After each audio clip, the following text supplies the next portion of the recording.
Hello guys, this is Devanjali and you're watching Being Humakkar. So Lucknow is famous for many things including its rich history, culture and of course the world famous Awadhi cuisine. So today I'm here to meet Nawab Jafar Mir Abdullah, the descendant of Muhammad Ali Shah, to know more about the magic of Lucknow.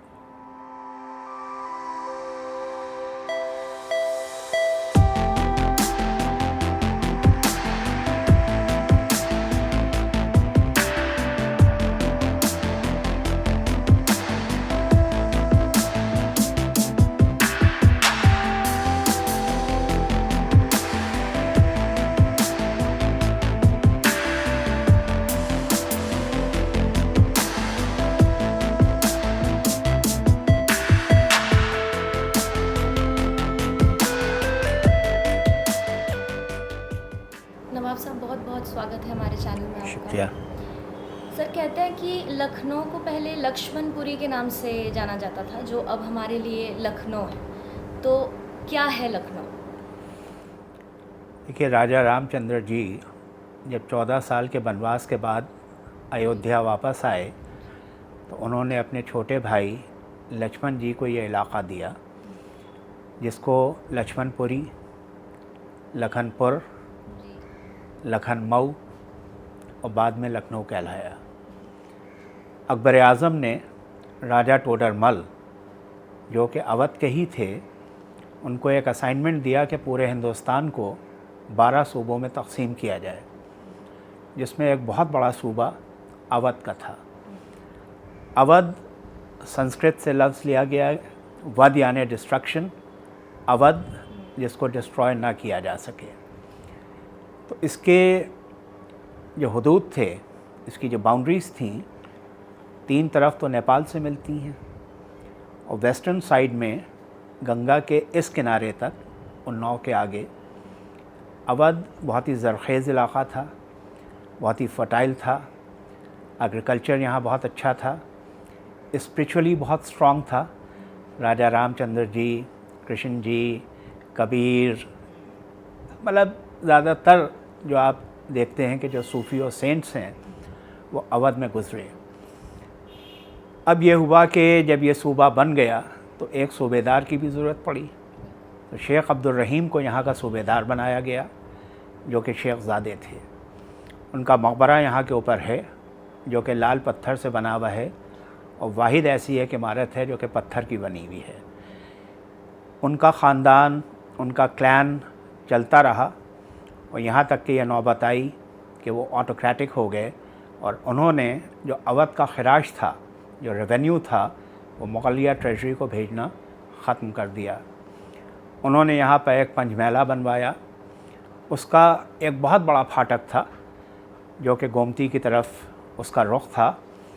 उन्होंने अपनी supremacy ज़ाहिर करने के लिए उसमें एक जूता और एक नंगी तलवार टांग रखी थी। उसका मकसद ये था कि कोई शख्स अगर शेखज़ादों से मिलने के लिए आए तो उनके जूते के नीचे से सर झुका के आए और अगर किसी ने सरकशी करने की कोशिश की तो एक बरहना शमशीर ऊपर टंगी हुई है जिससे उनका सर कलम किया जा सकता है। अब ये हुआ कि मोहम्मद शाह रंगीले उस ज़माने में मुग़ल बादशाह थे, उन्होंने नवाब सादत ख़ान बुरहानुल मुल्क को यहाँ का सूबेदार बना के भेजा और शेखज़ादों से हुकूमत लेना थी। पहले ये फैज़ाबाद आए, जिसका नाम फैज़ाबाद नहीं था, उसको बंगला कहते थे। वहाँ कुछ अरसा वो उन्होंने क़याम किया और जब उन्होंने एक तरह से आइडेंटिटी कायम कर ली तो उन्होंने लखनऊ की तरफ रुख किया और ईस्टर्न साइड से और वेस्टर्न साइड से लखनऊ का हिसार कर लिया और शेखज़ादों को पता भी नहीं चला। ये अपनी हाथी पर सवार होके जब ये शेखन दरवाज़े से गुज़रे तो अपनी तलवार से उन्होंने पहले तो वो जूता और तलवार काट के फेंकी और उसके बाद में शेखज़ादों को तलब किया, उनसे ये बताया कि मैं बादशाह के हुक्म से मुग़लिया फ़ौज और दिल्ली के कोतवाल को लेके आया हूँ, बेहतर है कि आप हुकूमत मुझे सौंप दें वरना हम आपसे छीन लेंगे। इस तरह से शेखज़ादे राज़ी हो गए और नवाब सादत ख़ान बुरहानुल मुल्क 1722 में ये डायनेस्टी जो नवाबीन अवध और शाहान अवध की है, ये शुरू होती है। अब इनके बाद इनके कोई साहबजादे नहीं थे, कोई बेटा नहीं था, तो ईरान से इन्होंने अपनी बहन को बुलाया। ये सैयद थे, 7वें इमाम की औलाद थे, यानी प्रॉफिट मोहम्मद सल्लल्लाहु अलैहि वसल्लम, उनकी बेटी जनाब फ़ातिमा और हज़रत अली की 7वीं औलाद की नस्ल से थे। ईरानी थे और बहुत ही ज़्यादा अच्छे एडमिनिस्ट्रेटर, बहादुर, हर तरह से वो थे। तो अपनी बहन के बेटे को उन्होंने अपना दामाद बनाया और नवाब मंसूर अली ख़ान सफदरजंग, जिनके नाम से दिल्ली में सफदरजंग हॉस्पिटल है, सफदरजंग एनक्लेव है, एयरपोर्ट है, उनका मकबरा भी वहीं के ऊपर है, वो अवध के दूसरे नवाब हुए। उनके बेटे नवाब शुजाउद्दौला, जो कि अवध के तीसरे नवाब थे, उनके बाद नवाब आसफ़ुद्दौला 1775 में नवाब हुए, जिन्होंने अपना कैपिटल फैज़ाबाद से लखनऊ शिफ्ट किया। और उस ज़माने से फिर लखनऊ की तरक्की शुरू हुई और ये इमामबाड़ा वगैरह जो है इसकी तामीर हुई। लखनऊ एक बड़ा नफीस शहर है। ये अपने इल्म व अदब के नाम से, ये आदाब व तस्लीमात के नाम से, अपनी ज़बान और लिबास के नाम से, अपने दस्तरख़्वान और कुज़ीन और कुलिनरी आर्ट के लिहाज से, अपनी शेर व शायरी, अपना कथक, अपना डांस, म्यूज़िक, हर तरह से जो फ़नून लतीफ़ा थे। असल में जब मुग़लिया सल्तनत कमज़ोर हो रही थी तो ये आर्टिस्ट और आर्टिज़न्स जो थे वो परेशान थे कि वो कहाँ जाएंगे और उनकी सरपरस्ती और पैट्रनेज कौन करेगा। नवाब आसफ़ुद्दौला जब लखनऊ तशरीफ़ लाए तो ये बहुत डेवलप शहर नहीं था, तो उन्होंने उन फ़नून लतीफ़ा के माहिरीन को दावतनामे भेजे, उनसे कहा कि आप हमारे लखनऊ तशरीफ़ लाइए, हम आपके हुनर की, आपके फ़न की, आपकी और आपके ख़ानदान की पूरी केयर करेंगे, सरपरस्ती करेंगे। और इस तरह से लखनऊ जो था वो तरक्की बहुत तेज़ी से करता रहा। यहाँ पर इमामबाड़ा तामीर हुआ, यहाँ पर महल तामीर हुए, यहाँ पर बाग़ात तामीर हुए और धीरे धीरे हर दौर में ये तरक्की होती रही। और 1856 में जब नवाब वाजिद अली शाह लखनऊ छोड़ के गए हैं तो उस ज़माने में जो फॉरेनर्स यहाँ के ऊपर जर्नलिस्ट आए, फ़ोटोग्राफ़र्स आए, आर्किटेक्ट्स आए, ट्रैवलर्स आए, उन्होंने लखनऊ के बारे में यह कहा है कि there is no city in the world as beautiful as the city of Lucknow, neither Constantinople nor Paris nor Rome. तो आप ये समझ सकती हैं कि लखनऊ अपने ज़ेनिथ पर था। यहाँ की तहज़ीब, तमद्दुन, अखलाक, वैल्यूज़ और सबसे बढ़ के यहाँ पर जो एक सेकुलर एस्पेक्ट था, जो गंगा जमनी तहज़ीब कहलाता है, यानी ईरान का गुलाब और हिंदुस्तान का कमल और इसकी खुशबुओं का मजमुआ, the fragrance of rose of Iran, Persia and the lotus of India. तो ये गंगा जमनी तहज़ीब है। हमने एक दूसरे से अच्छी बातें ली, उनके रस्म व रवाज लिए, उनके ट्रेडिशंस लिए और इसी वजह से गंगा जमनी तहज़ीब जो है यहाँ की। और हमें फ़ख्र है कि लखनऊ में आज तक कोई कॉम्युनल राइट नहीं हुआ। यहाँ के ऊपर सब मिलजुल के रहते हैं, एक दूसरे से हंसते बोलते हैं और एक दूसरे के ट्रेडिशंस में शरीक होते हैं। सर, आपने जो बात कही तहज़ीब की, तो आप काफ़ी टाइम से लखनऊ को देख रहे हैं। जी हाँ। तहज़ीब में क्या फ़र्क आया, क्या ट्रांसफॉर्मेशन हुआ पुराने लखनऊ में और अभी के लखनऊ में इस चीज़ का? देखिए, तहज़ीब जो है लफ्ज़, जी, ये दो ज़बानों से मिल के मिला है। तह फ़ारसी का है, विच इज़ अंडर और बिलो। जीब ये संस्कृत का है, आपकी ज़बान। तो आपकी जीब की तह में जो है वो आपकी तहज़ीब है, यानी जो आप बोलते हैं, किस तरह से गुफ्तगू करते हैं, किस तरह से पेश आते हैं एक दूसरे से, ये हमारी गंगा जमनी तहज़ीब। तो जो यहाँ की खूबसूरती है ज़बान की, एक ज़माना था कि जब यहाँ से ज़बान से फूल झड़ते थे, लेकिन जो जो वक्त जाता रहा, हिंदुस्तान आज़ाद हुआ, मुख्तलिफ़ हुकूमतें आईं, फिर यहाँ की तहज़ीब के ऊपर भी असर पड़ने लगा।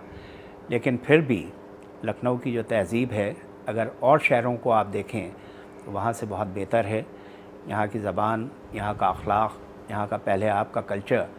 लखनऊ खुदा आबाद रखे, लखनऊ फिर भी गनीमत है, नज़र कोई न कोई अच्छी सूरत आ ही जाती है। ए शहर लखनऊ तुझे मेरा सलाम है, तेरा ही नाम दूसरा जन्नत का नाम है। सर, लखनऊ बहुत रिच है, यहाँ के हिस्ट्री और हिस्टोरिकल मॉन्यूमेंट्स जो भी हैं पुराने ज़माने के बनाए हुए जो भी। जी तो मैं जानना चाहूँगी सर कि इमाम बाड़ा हमने देखा, बहुत बेहद खूबसूरत मॉन्यूमेंट है यहाँ का, one Yeah. Of the beautiful monuments. Yeah. तो क्या स्टोरी है इमाम बाड़े की? देखिए, इमामबाड़ा जो आपने देखा है उसमें एक मस्जिद भी है, जी आसफ़ी मस्जिद। इमामबाड़ा बनने से पहले यह मस्जिद तामीर हो चुकी थी। नवाब आसफ़ुद्दौला जो कि अवध के चौथे नवाब थे, अपने लखनऊ को नायाब और नादिर बनाना चाहते थे। तो जब वो नमाज के लिए इस मस्जिद में गए तो इनके साथ में इनके रिश्तेदार भी थे, इनके वज़ीर भी थे, शुरफा भी थे और लोग भी थे। तो उनकी यह ख्वाहिश थी कि काश इस मस्जिद के शान निशान इससे मुल्क इसके एडजेसेंट एक इमामबाड़ा भी हो तो क्या खूब हो। तो नवाब आसफ़ुद्दौला ने एक फरमान जारी किया कि इमामबाड़े के नक्शे प्लान दाखिल किए जाएं। तो हाफ़िज़ किफ़ायतुल्लाह जो कि ईरानी नस्ल के थे, उनका प्लान जो था वो अप्रूव हुआ। लेकिन उस प्लान में एक मकाम के ऊपर एक ज़ईफ़ा, एक बुढ़िया की खपरेल पड़ी हुई थी। तो किफ़ायतुल्लाह ने यह कहा कि अगर ये जगह वहाँ से नहीं ली जाती है तो ये प्लान मुकम्मल नहीं होगा, इसमें कान आ जाएगा।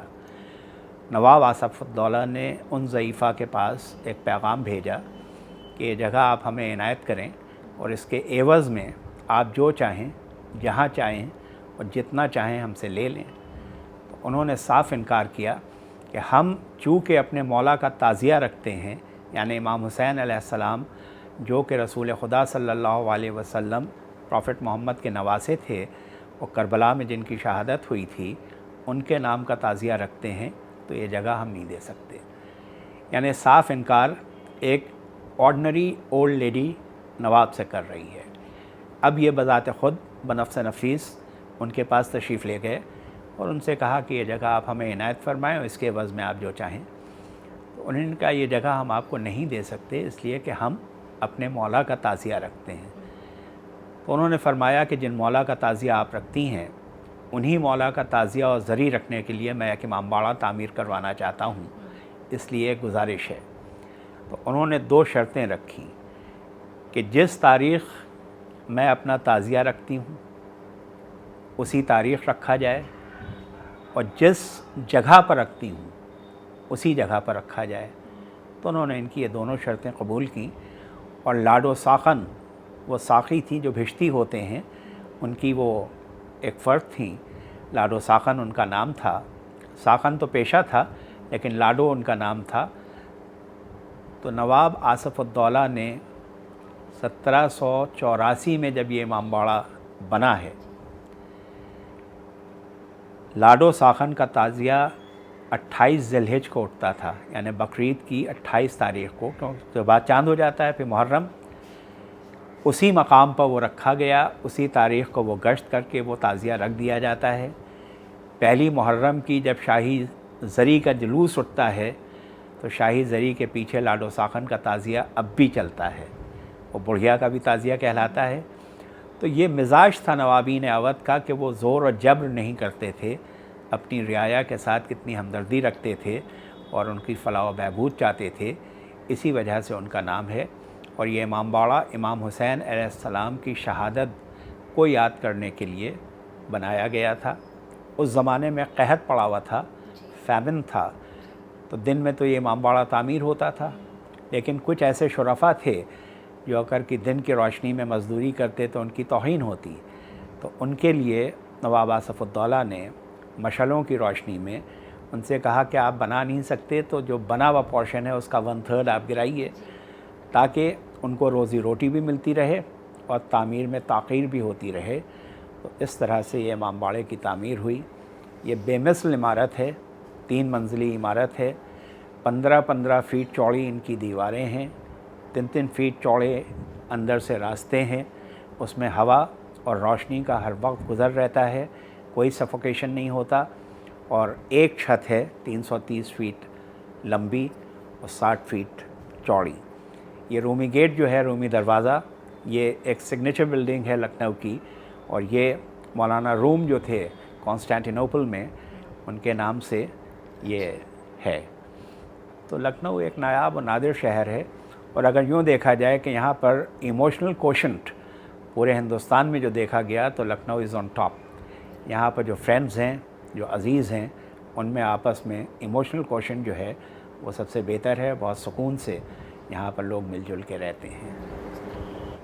मोहम्मद अली शाह जो अवध के तीसरे बादशाह थे, पहले ये जमुनिया बाग था, जामुन का बाग था, और उनकी छोटी शहज़ादी साहबजादी का वहाँ मकबरा भी था। तो मोहम्मद अली शाह जब बादशाह हुए तो उन्होंने वहाँ ये इमाम बाड़ा तामीर करवाया, जो कि बहुत खूबसूरत है। इसमें जब आप मेन गेट से दाखिल होती हैं तो सामने आपको एक मछली नज़र आती है जो कि हवा का रुख बताती है।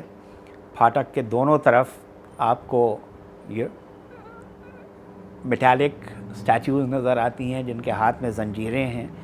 वो लाइटनिंग कंडक्टर से अटैच्ड हैं कि अगर बिजली गिरे तो वो अर्थ हो जाए।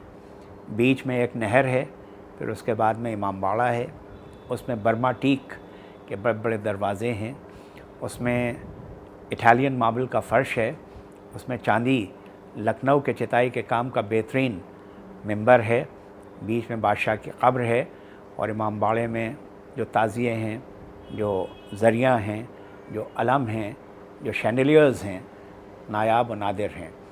उसमें एक पेयर ऑफ शैंडलियर जो आपने देखा होगा जो केसिंग के अंदर है वो बोहेमियन है, और वो 7 पीसेस में है।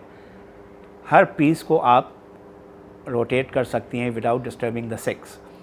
और उसमें एक खूबी और है कि अगर नीचे से आप ऊपर की तरफ उसको हल्का सा स्ट्रोक दें तो जैसे जल तरंग में से आवाज़ आती है, उसमें से आती है। तो बहुत खूबसूरत, चूँकि ये साइज़ में छोटा है और बाद में बना है तो ये छोटा कहलाता है, और वो बड़ा आसफ़ी इमाम बाड़ा। शाम अवध बहुत मशहूर है, तो क्या ख़ास है लखनऊ के शाम में सर बाकी शहरों से? देखिए, लखनऊ जो है 2 किस्म से शाम अवध। एक तो परिक्रमा जो होती थी वो यहाँ आके ख़त्म होती थी, एक तो वो स्पिरिचुअल, उसका रिलीजियस एस्पेक्ट है। दूसरी ये चौक का बाज़ार है, यहाँ पर जो तवाइफ़ों के कोठे होते थे उसमें बड़ी आला पैमाने की तवाइफ़ें होती थीं जो कि बहुत जानकार होती थीं, वो उस्तादों से सीखे हुए होती थीं, वो मुजरा करती थीं, वो भाव बताती थीं। तो उस ज़माने में रौसा शुरफ़ा वो उनके कोठों पर मुजरे सुनने के लिए जाते थे। वो अपनी सवारियों से आए, टमटम से आए, फिटन से आए, घोड़े पर आए, और वो ज़र्फ़ पर कपड़े पहने हुए हैं और गजरे उनके हाथ में पड़े हुए हैं, वो मुअत्तर हैं, और चौक का बाज़ार जो था वो सजा हुआ होता था। और खबरदार जो हैं वो हुक्का पिला रहे हैं, आबदार जो हैं वो पानी पिला रहे हैं, फूल वाले जो हैं वो गजरे बेच रहे हैं, इत्र वाले इत्र बेच रहे हैं। और जब आप गोल दरवाज़े से एंटर होते थे तो आपको तबले की थाप, हारमोनियम का लहरा, वो गज़ल की सुरीली आवाज़, वो घुंघरू की झनकार, वो सब सुनाई देती थी, और ये सब महफ़िलें होती थीं। तो ये शाम अवध इसलिए इसको यहाँ कहा जाता है। सुबह बनारस, शाम अवध, मालवा की भी तो है सिपहर जी। हाँ। सर यहाँ पे काफ़ी सारी एंशंट चीज़ें हैं जी, इनके बारे में कुछ बताइए सर, क्या है? देखिए, पहले ज़माने में लोग जो थे बड़े नफीस मिजाज के होते थे, और जो जिस हैसियत का होता था उसके हिसाब से वो अपने मकान, अपने पैलेसेस, अपने घर, यानी एक गरीब इंसान जो था वो भी अपनी झोपड़िया को लीप पोत के रखता था। उसके ऊपर फ्रेस्कोस बना रहे हैं, उसको सजा रहे हैं। यहाँ के आपने इमाम बाड़े देखे जो लुटने के बाद सजे हुए हैं। तो हमारे ग्रैंडफादर, हमारे फादर, इन सबको ज़ाहिर है कि शौक़ रहा। फिर हमारे फादर ने ये इसको एक क्यूरियोज़, एंटीक ज्वेलरी का बिज़नेस भी किया। पहले मैं फार्मास्यूटिकल कंपनी में काम करता था, 22 साल मैंने किया, लेकिन हमारे फादर के जब 94 में इंतकाल हो गया तो कंपनी मैंने 95 में छोड़ के मैं भी इस शौक़ के साथ इस बिज़नेस में भी आ गया। तो ये जो चीज़ें हैं, हम फ़िल्म जो यहाँ बनती हैं उनको रेंट आउट भी करते हैं, फिर ख़रीद व फ़रोख्त भी करते हैं, शौक़ भी पूरा होता है और चीज़ें भी इकट्ठा होती जाती हैं। सर लास्ट में एक दो शेर लखनऊ के नाम हमारे व्यूवर्स के लिए। ये वो शहर है, शहर निगारां कहें जिसे, गुलदस्ते खिरा में बहारां कहें जिसे। ए शहर लखनऊ तुझे मेरा सलाम है, तेरा ही नाम दूसरा जन्नत का नाम है। खुदा आबाद रखे लखनऊ फिर भी गनीमत है, नज़र कोई न कोई अच्छी सूरत आ ही जाती है। नवाब वाजिद अली शाह जब यहाँ के ताजदार थे, तख्त ताज था, हुकूमत थी, रियाया थी, और जब नज़र बंद हो गए तो उनकी जो बेगम थी आलम आरा बेगम, उनको वो जाने आलम कहती थी, यानी आलम आरा की जान। तो नवाब वाजिद अली शाह ने अपनी ज़िंदगी का तक़ाबुल किया है कि जब बादशाह थे और जब नज़र बंद, जाने आलम पिया भी, जाने आलम भी इनको लोग कहते थे चूँकि आलम आरा बेगम। तो इन्होंने अपनी कंपैरिजन किया है इन दो ज़िंदगियों का। एक आलम था, आलम इस दौर को भी कहते हैं और ख़ुद की तरफ भी इशारा है। एक आलम था, पिसा करते थे गौहर, गौहर मोती को कहते हैं, पर्ल्स। एक आलम था, पिसा करते थे गौहर पाँव के नीचे, वही हम हैं, वही हम हैं कि सर पर धूप, कंकर पाँव के नीचे। और यही लखनऊ का भी आलम है कि एक ज़माने में क्या शान व शौकत थी, और अब यहाँ तक कि ताज़िया दफन करने की इजाज़त नहीं है। मुहर्रम के ऊपर पाबंदी है। बड़े इमामबाड़े में और छोटे इमामबाड़े में जो शाही अज़ादारी के लिए बनवाए गए थे, उसमें मजलिसें नहीं हो रही हैं। तो ये जो एथॉस है लखनऊ का, वो धीरे धीरे ख़त्म होता जा रहा है, और ये बड़ा अफसोस है। बहुत बहुत शुक्रिया सर अरे हमारे साथ जुड़ने के लिए।